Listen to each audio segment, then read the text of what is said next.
Hi there, I'm Drew Badger, the world's #1 English fluency guide, and in this video we're going to cover 7 more advanced phrases that every English learner should know. I received a lot of great feedback from learners on the previous video talking about advanced phrases that can impress native speakers, and so I thought I would give you even more. Let's begin. The first one is to get screwed. To get screwed. You can think about this in a more figurative sense of you being turned around or being controlled by someone else, but it's a negative meaning for some unfortunate thing happening to you, or typically it's something where someone else is abusing you in some way. So you could be cheated by someone, maybe someone took your money, like you're buying a new car and they say the price is $200, but the price is really $20,000. So they're screwing you, or they're screwing you over. I really got screwed when I was buying my new car. They really took advantage of me. Now, this is not a very polite expression, but you will hear it a lot in movies and everyday conversations when people are wanting to describe, in a more conversational way,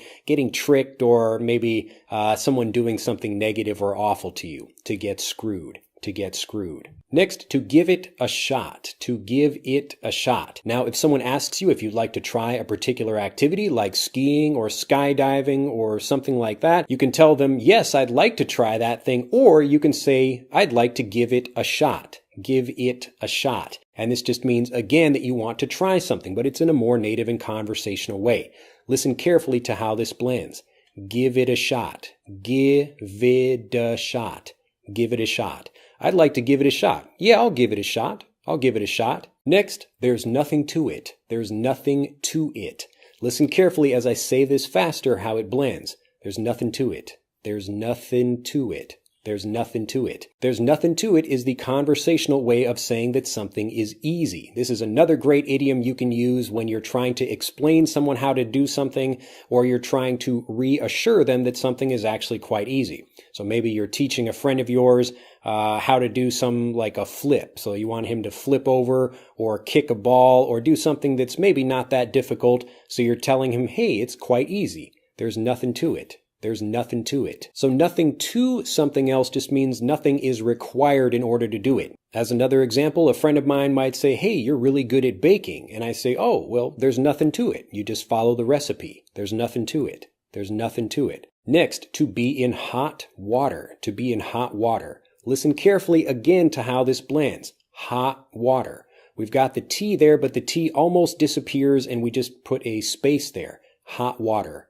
Hot water. To be in hot water means to be in trouble. If you think about yourself actually like a person sitting in a large pot of boiling water, that could be a lot of trouble. It's really hot and, it really means you're in a bad situation. But it's just a more native way of expressing this. So if you're in a situation where maybe it's not too serious, like you just lost $1 million for some company or something like that, you're in a situation where maybe it's like you got some lower grades at school, you got a C instead of a B, or something that maybe it's not too serious again, but you're a little bit worried about it. You can probably get in some kind of trouble for that. So I'm in hot water because I forgot my wife's birthday, or I'm in hot water because I got bad grades at school. Next, to read between the lines. To read between the lines. If you think about reading a book, we've got lines of text on the page, and if you're trying to get the idea of something, maybe the actual words don't say something, but if you read between the lines, it means you're trying to understand what's really being communicated, even if that's not the words being spoken. So it's kind of like an idiom, really. So if you think about the actual words, the idiom to kick the bucket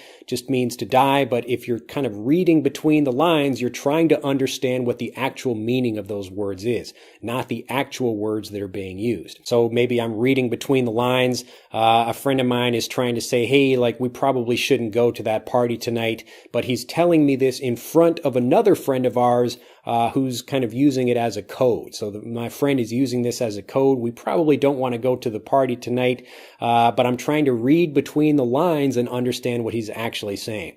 So if I read between the lines, what he's saying is, wow, he like really doesn't want to go to the party because like his ex-girlfriend will be there. But he's trying to create an excuse and he doesn't want to say that directly or in front of other people, so he wants me to read between the lines. So often the communication we get from other people, we have to listen to more than just the words being spoken. We have to also understand maybe if there's a hidden meaning as well. So whether this is an actual thing that's written down or when people are in conversations, you have to Read between the lines. Read between the lines. Next, you can say that again. When you hear someone say something and you really agree with that, you can say, yeah, that's correct, or I agree with that. But in a more conversational way, you can say that again. So if I'm outside and it's really hot, I'm sweating, I've just had some exercise and it's really hot, and a friend of mine says, wow, it's really hot out here. I could say, yeah, you're correct. Or I just sound like a more native speaker and I say, you could say that again, or you can say that again. You can say that again. Listen how can becomes kun when we shorten it. You can say that again. You can say that again. And the final one, and this is even more advanced, and I'm including it because I had a great conversation recently with a Russian teacher who knows actually quite a lot of conversational English, but didn't know a couple of the things in the previous video. So I was using this, and she also didn't know this expression either, so I thought I would share it with you here. And this is to have something on the back burner. If you think about when you're cooking, you have a couple of different burners on your stove, usually 4 of them. You have maybe 2 in the back and 2 in the front.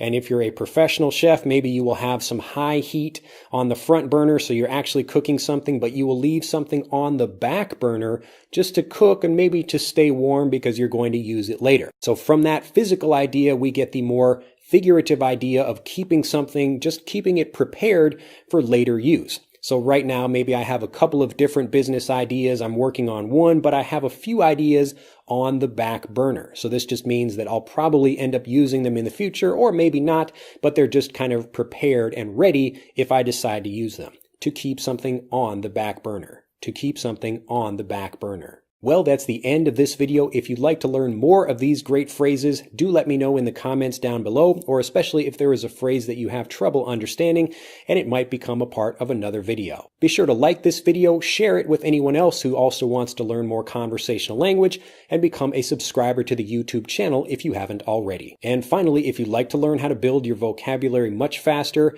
how to start learning more conversational language and speaking more like a native speaker, click on the link in this video to take our free English fluency quiz. It will tell you exactly what you need to do to improve your conversational language so you can start sounding more native. I look forward to helping you with the quiz, which you can take right now for free by clicking on the link in this video, and I'll see you in the next video.